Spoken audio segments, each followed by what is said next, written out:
ఇకపోతే ఈ రోజు కోసం ఏర్పాటు చేయబడిన దేవుని వాక్యము చదవడానికి విజయ బెర్నాడ్ అక్క రెడీగా ఉన్నది. అక్క విజయక్క.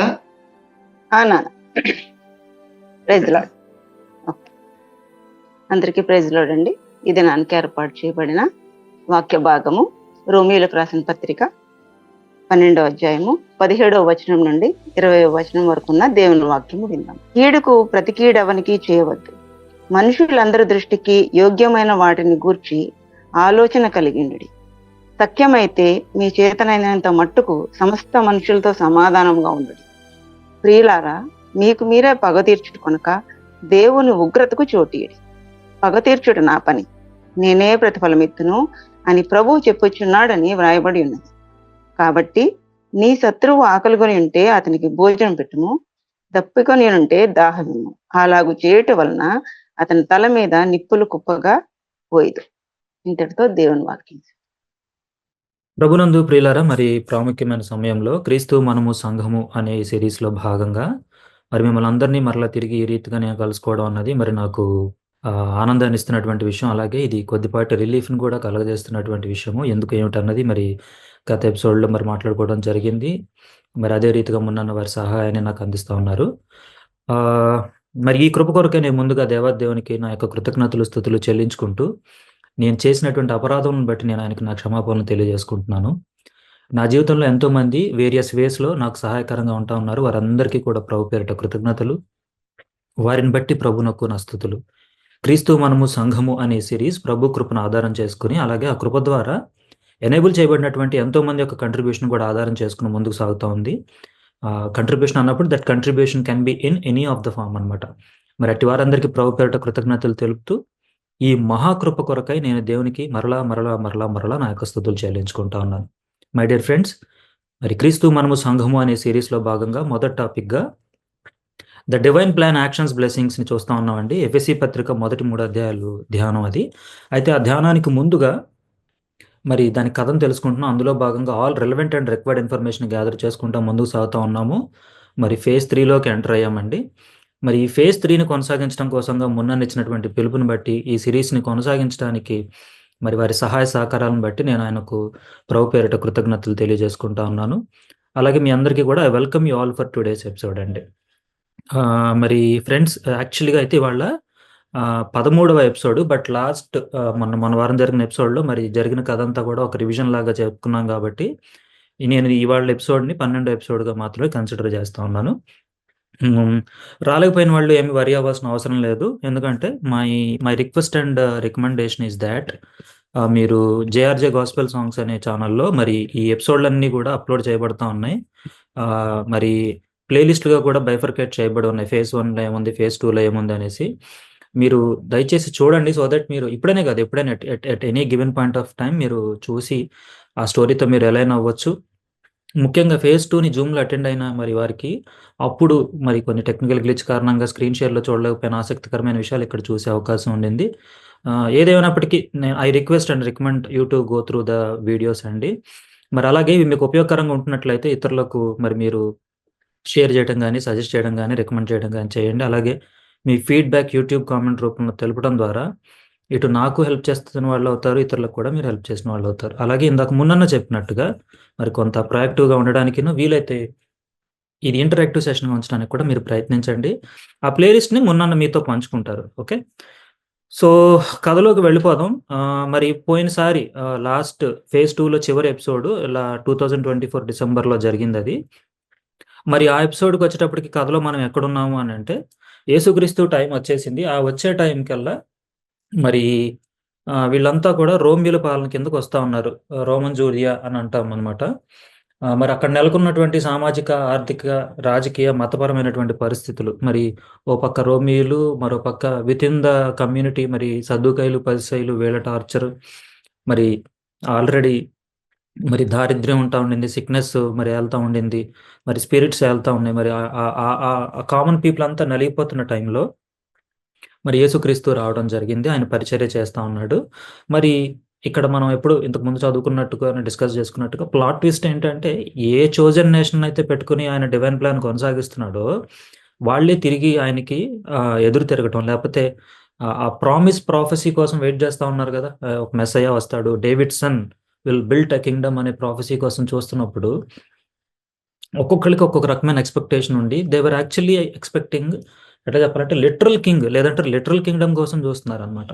మరి దానివల్ల వీళ్ళు ఏంటంటే యేసుక్రీస్తును ఆ టైటిల్లో కానీ ఆ పొజిషన్లో కానీ చూడగలిగే స్థితిలో వాళ్ళు లేకపోయారు. అది కూడా ఒక రకంగా డివైన్ ప్లాన్లో భాగమే, అందువల్లనే సైడ్ బి అనేది యాక్టివేట్ అవుతా ఉండింది అనమాట. మరి ఆయన మరణానికి దోహదపడిన వాళ్ళుగా మరి మనము ఈ సద్దుకాయలు పరిసయల్ని చెప్పుకోవచ్చు. అయితే ఇవాళ మనం ఏం చేద్దాం అంటే గత ఎపిసోడ్స్లో మరి సద్దుకాయలు ఎవరు, వాళ్ళ ఆరిజిన్ ఏంటి, మరి అలాగే పరిసయలు ఎవరు, వాళ్ళ ఆరిజిన్ ఏంటి, వాటి గురించిన కొంత ఇన్ఫర్మేషన్ తెలుసుకున్నాము. సో మీరు అవకాశం ఉన్నప్పుడు మీరు ఆ వీడియోస్ చూస్తే మీకు ఇంకా క్లియర్గా దాని గురించి అర్థమవుతుంది అనమాట. మరి వాళ్ళు ఏం చేద్దామంటే దీని అంతటిని ఆపరేట్ చేసే ఒక సభ ఉంటుంది, లేదా ఒక ఇన్స్టిట్యూషన్ ఉంటుంది, దాని గురించి తెలుసుకుందాం. అయితే ఇవాళ నేను ఓన్లీ ఓవర్ వ్యూ మాత్రమే చెప్తాను సాన్హెడ్రిన్ గురించి. నెక్స్ట్ ఎపిసోడ్లో దాని స్క్రిప్చర్ రెఫరెన్సెస్, అలాగే ఈ సాన్హెడ్రిన్లో మనకు తెలిసిన పేర్లు ఎవరున్నాయనేది మీకు చూపిస్తూ చిన్నగా కథలోకి మన పౌల్ని మనం తెచ్చుకునే ప్రయత్నం చేద్దామండి. ఓకే, మరి సాన్హెడ్రిన్ అన్నప్పుడు ఎక్కడో చిన్న డిస్టర్బెన్స్ వస్తుందండి.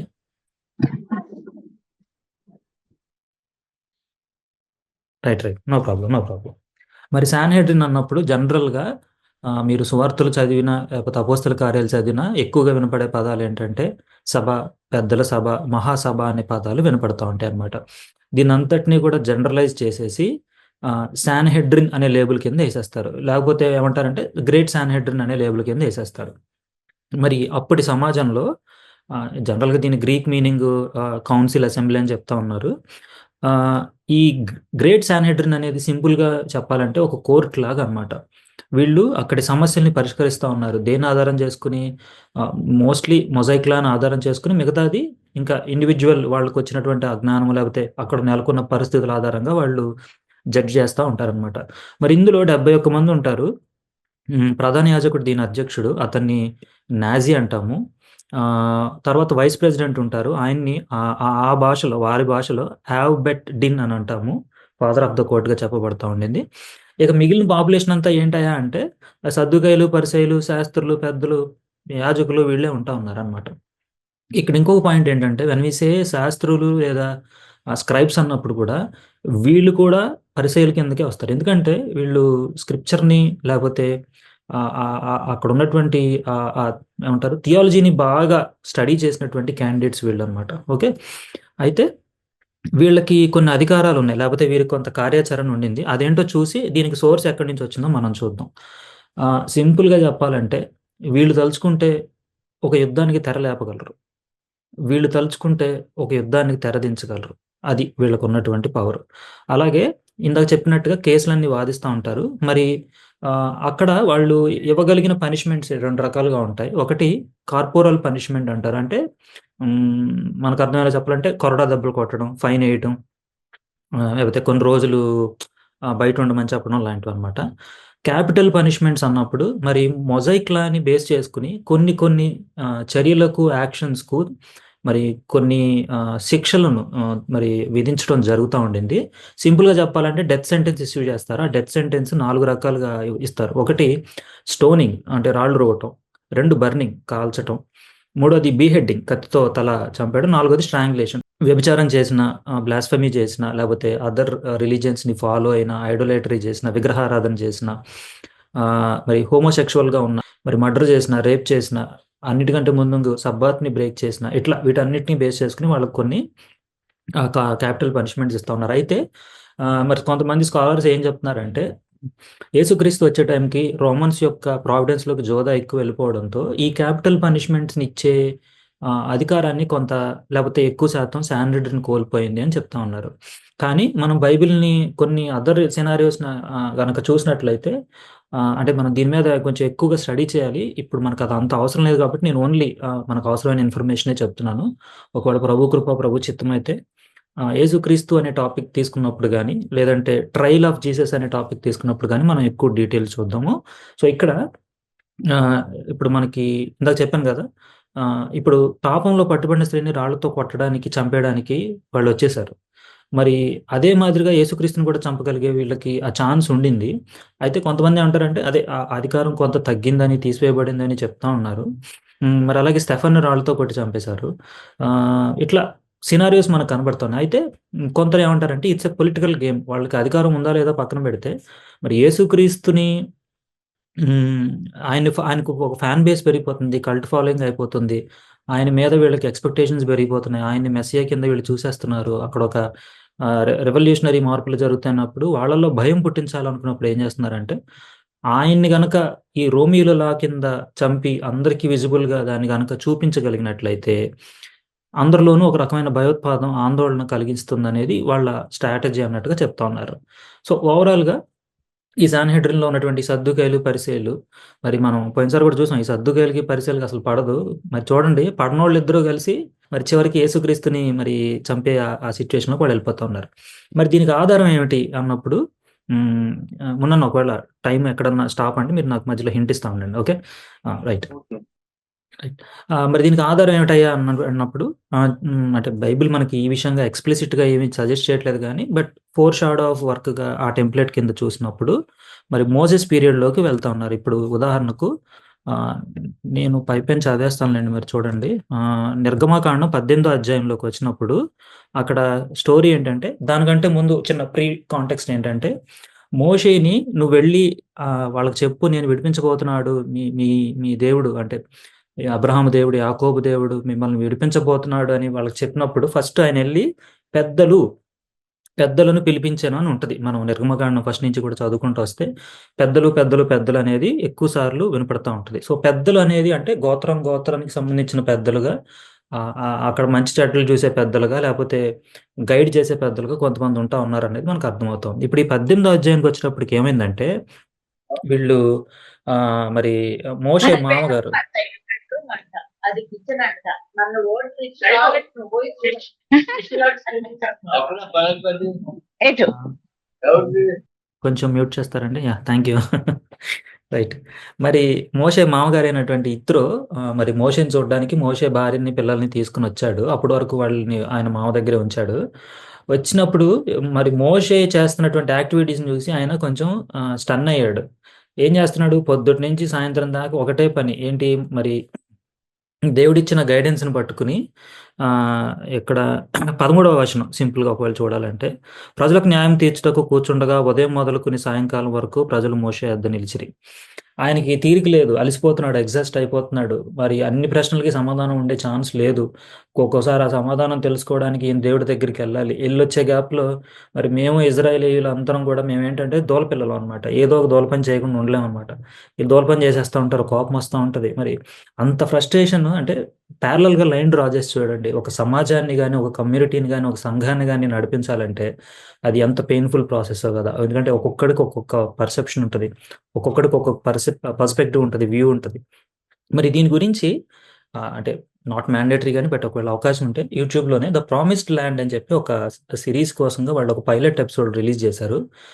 On front end it appears to be ఏదో ఒక సర్కాజం లాగా ఏదో మాక్ చేస్తున్నాడా ఏంటి అన్నట్టుగా ఉంటది గానీ but if you observe keenly ఆ నౌ కింద వాళ్ళు యాక్చువల్‌గా అక్కడ నెలకొన్నటువంటి పరిస్థితుల్ని, పెయిన్‌ని మనకి చూపిస్తా ఉంటారు. అవకాశం ఉన్నప్పుడు మీరు ఎవరైనా చూడండి.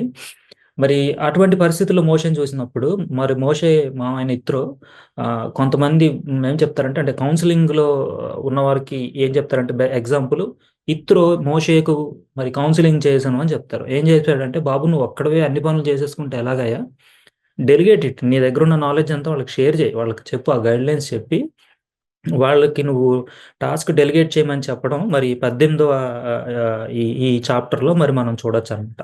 ఆ తర్వాత 24వ అధ్యాయంలో మరి వీళ్ళందరినీ పైకి రమ్మని చెప్తున్నాడు. కొంతమంది పెద్దలను గూడా పైకి రమ్మంటున్నాడు. కానీ అంటే దేవునికి సమీపించొద్దని చెప్తున్నాడు. అంటే నేను అది పెద్దది కాబట్టి 24 మీరంటే హోంవర్క్ లాగా కూడా ఉంటుందని నేను మీకు ఆ చాప్టర్ మాత్రమే చెప్తున్నాను. దయతో నోట్ డౌన్ చేసుకొని మీ ఖాళీ సమయాల్లో ఒకసారి మీరు చూడండి. మరి అక్కడ పెద్దలన్నప్పుడు ముందు ఏర్పరచుకున్న పెద్దలు వీళ్ళు ఒకటా కాదన్నది తెలీదు గానీ, పెద్దలనేవాళ్ళని కొంతమందిని తీసుకొని పైకెళ్ళినట్టుగా మరి చెప్తా ఉన్నాం. ఇక స్పెసిఫిక్‌గా మరి నంబర్స్ అన్నప్పుడు సంఖ్యాకాండం 11వ అధ్యాయంకొచ్చేటప్పటికి ఓ పక్కేమో ఈళ్ళు మరి సినారియో వైజ్గా నలిగిపోయి వచ్చారు కాబట్టి వీళ్ళు ఏంటంటే సనుక్కుంటున్నారు, మాకు నీళ్లు లేవు, ఆహారం లేదు, మాంసాహారం లేదు, అది లేదు, ఇది లేదు, ఇది లేదంటే మోషేకి అంటే నార్మల్ లాంగ్వేజ్ చెప్పాలంటే పిచ్చెక్కిపోతా ఉండింది.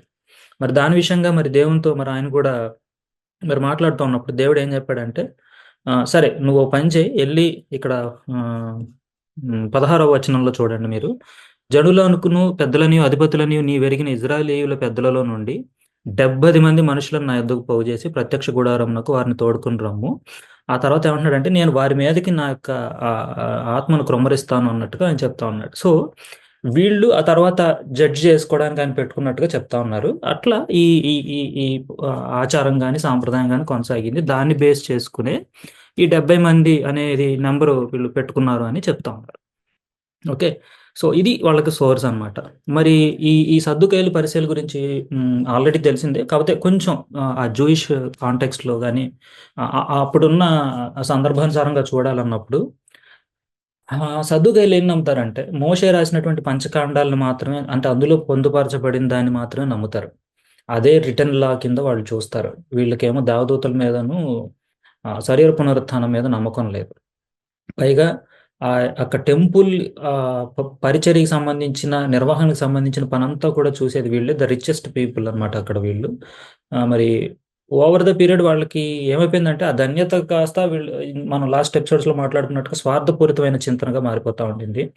మరి వేరాజ్ ఫారిసీస్కి వచ్చేటప్పటికి ఏమైందంటే వీళ్ళే నమ్ముతారంటే అంటే మరి దేవుడు మోషే చేత పలకలు రాయించినటువంటి ఆ స్క్రిప్చర్స్ అన్నిటిని పెట్టుకుని ఆ ట్రాన్స్లేషన్స్లో ఏం చెప్తారంటే వివరించి చెప్పాడు అని అన్నప్పుడు ఓరల్గా కూడా దేవుడు చెప్పాడు కాబట్టి ఓరల్ లా కూడా ఉండింది అని అంటారు. అంటే ఏంటి దీని అర్థం అంటే కొన్ని చెప్పాడు ప్రాసెస్లు, ప్రొసీజర్స్, అవి అక్కడి నుంచి మోషే ప్రజలకు చెప్పారు, ప్రజలు అక్కడి నుంచి తరతరాలుగా ఒకరి నుంచి ఒకరి నుంచి చెప్పుకుంటా అది పాస్ అయింది అని. ఏంటి ఓరల్లా సింపుల్గా అంటే ఇంటర్ప్రిటేషన్ ఆఫ్ ది లా. అంటే ఫర్ ఎగ్జాంపుల్, అంటే ఇది కేవలం ఒక ఎగ్జాంపుల్గా మాత్రమే చెప్తున్నాను. ఇప్పుడు లెట్స్ సే ఒక పిల్లికి పాలు పెట్టాలన్నది యాక్షన్ ఐటమ్ అనుకోండి, సద్దుకాయలు పిల్లికి పాలు పెట్టుకుంటూ వెళ్ళిపోతారు, యాజ్ సింపుల్ యాజ్ దట్. వాళ్ళకి క్వశ్చన్స్ వస్తాయా రావా అన్నది నాకు తెలియదు, మేబీ మనం ఫర్దర్గా ఎప్పుడన్నా అవసరం పడినప్పుడు చూద్దాం. కానీ ఈ సామాన్యులకి నా బొట్టోడికి క్వశ్చన్లు ఎక్కువ వస్తుంటాయి కదా, ఏమంటే మరి పాలు అంటున్నారు, మరి క్రీమ్ మిల్క్ పెట్టాలా, ఫుల్ లేకపోతే టోన్డ్ మిల్క్ పెట్టాలా, పొయ్యి మీద సిమ్లో పెట్టాలా, హైలో పెట్టాలా, ఒక పొంగు వస్తే చాలా, 2 పొంగులు వస్తే చాలా, లేకపోతే గిన్నెలో పోయాలా, లేకపోతే గ్లాస్లో పోయాలా, కప్పులో పోయాలా, ఎంత సైజు, ఏ మెటీరియల్, మరి తాగేదాకా ఉండాలా, పొద్దున పెట్టాలా, సాయంత్రం పెట్టాలా వంటి కన్ఫ్యూజన్స్ క్లారిటీ కోసం అడిగినప్పుడు దాన్ని ఆ ఆజ్ఞని, ఆ స్క్రిప్చర్ని వీళ్ళు అనలైజ్ చేసి దాని స్కోప్ని డిఫైన్ చేస్తారు ఎవరు, పరిసయ్యులు. అదే వాళ్ళు ఇనీషియల్ డేస్లో సామాన్యులకు సహాయకరంగా ఉంటా ఉన్నారు కానీ బట్ ఓవర్ ద పీరియడ్ ఏమైపోయింది, వాళ్ళ ఓన్ అండర్స్టాండింగ్తో చెప్తా ఉన్నారు. ఇప్పుడు సబ్బాత్ దినం పని చేయాలా అంటే ఆ పని తాలూకు స్కోప్ని డిఫైన్ చేసింది వాళ్ళే. మరి దాని విషయమే వారు యేసుక్రీస్తుతో వాదించినట్టుగా కూడా మనం చేస్తా ఉన్నాం. సో ఇట్లా వీళ్ళకి ఈ విధంగా ఐడియాలజికల్ డిఫరెన్సెస్ ఉన్నప్పటికీ బట్ అట్ ది ఎండ్ వాళ్ళంతా యూనిటీగా మారి మరి యేసుక్రీస్తు మరి మరణంలో వారు తమ వంతు పాత్ర పోషించారు. సో మరి ఉత్తర ద్వారంలో టెంపుల్లో, మరి సెకండ్ టెంపుల్ పీరియడ్ అప్పుడు ఉత్తర ద్వారంలో ఛాంబర్ ఆఫ్ హ్యూన్ స్టోన్స్ అనే గదిలో వీళ్ళంతా ఇలా you might call it U shape or A shape, ఇట్లా ఎదురు బొదురుగా ఉండేలా కూర్చుంటారు. కూర్చున్నప్పుడు ప్రధాన యాజకుడు ఇక్కడ ఉంటాడు. తర్వాత ఆ విక్టిమ్ని అలాగే విక్టిమ్తో పాటు సాక్షుల్ని కూడా తీసుకొస్తారు. 2 క్లర్క్స్ కూర్చుని అవంతా, అంటే వాళ్ళు స్క్రైబ్సే, వాళ్ళంతా నోట్ డౌన్ చేసుకుంటూ ఉంటారు. సో ఆ కేసుని వాళ్ళు వాదించి మరి సిచ్యువేషన్ బట్టి మరి ఫైన్ వేయటం కానీ, వార్నింగ్ ఇవ్వటం కానీ, లేకపోతే ఇందాక చెప్పుకున్నట్టుగా మరణదండం వేయటం కానీ చేస్తూ ఉంటారు. సో ఇది సింపుల్గా శాన్హెడ్రిన్ గురించి. మరి ఆ శాన్హెడ్రిన్ విచారించిన కేసులు అన్నప్పుడు trial of Jesus, trial of Paul అనేది క్లాసికల్ ఎగ్జాంపుల్స్. మనం ముందు ఎలాగో పాల్ గురించి చూస్తాం కాబట్టి అక్కడ కొంచెం ఎక్కువగా డిస్కస్ చేద్దాం. బట్ నెక్స్ట్ వీక్లో నేను ఈ శాన్హెడ్రిన్కి సంబంధించినటువంటి స్క్రిప్చురల్ రిఫరెన్సెస్, అలాగే శాన్హెడ్రిన్లో మనకు తెలిసిన పేర్లు ఏమైనా ఉన్నాయా అనే విషయం మీద మీకు కొంత పరిచయం చేసి అక్కడి నుంచి ఆ కథని పౌలు కథకి కలిపే ప్రయత్నం చేస్తూ ఉన్నాను. సో ముగించబోయే ముందు I have couple of things to share అండి. ముందుగా మరి నెక్స్ట్ ఎపిసోడ్ నెక్స్ట్ ఫ్రైడే కాకుండా ప్రాబబ్లీ ఆల్టర్నేటివ్ ఫ్రైడే అని అనుకుంటా ఉన్నాం కాబట్టి మొన్న నేను నెక్స్ట్ ఫ్రైడే కాకుండా నెక్స్ట్ ఫ్రైడే ఉంటుంది. ఈ మధ్యలో నేను మొన్నకు కానీ గ్రూప్కి కానీ నా సజెషన్ ఏంటంటే, మీరు ఎలాగో అపోస్తల కార్యాలు మెడిటేట్ చేస్తూ ఉన్నారు, దాన్ని కొనసాగించండి, లేదంటే మత్తయి సువార్తను కొనసాగించండి. ఇప్పుడు మీరు కథంతా ఏదైతే జూయిష్ కాంటెక్స్ట్లో మీరు తెలుసుకున్నారో దాని లెన్స్తో మీరు దాన్ని ధ్యానం చేస్తే అంటే if not everybody but at least for somebody అదొక చిన్నపాటి జాయ్ని క్రియేట్ చేస్తుంది అనేది, లేకపోతే మీకు అరే ఇంతకుముందు చదివినప్పుడు కంటే ఇప్పుడు దాని పర్స్పెక్టివ్ మారింది కదా అని మీకు అనిపిస్తుందని నేను ఆశిస్తా ఉన్నాను. సో అది నేను ఆ బాధ్యతను మున్నాను పైన వేస్తా ఉన్నాను.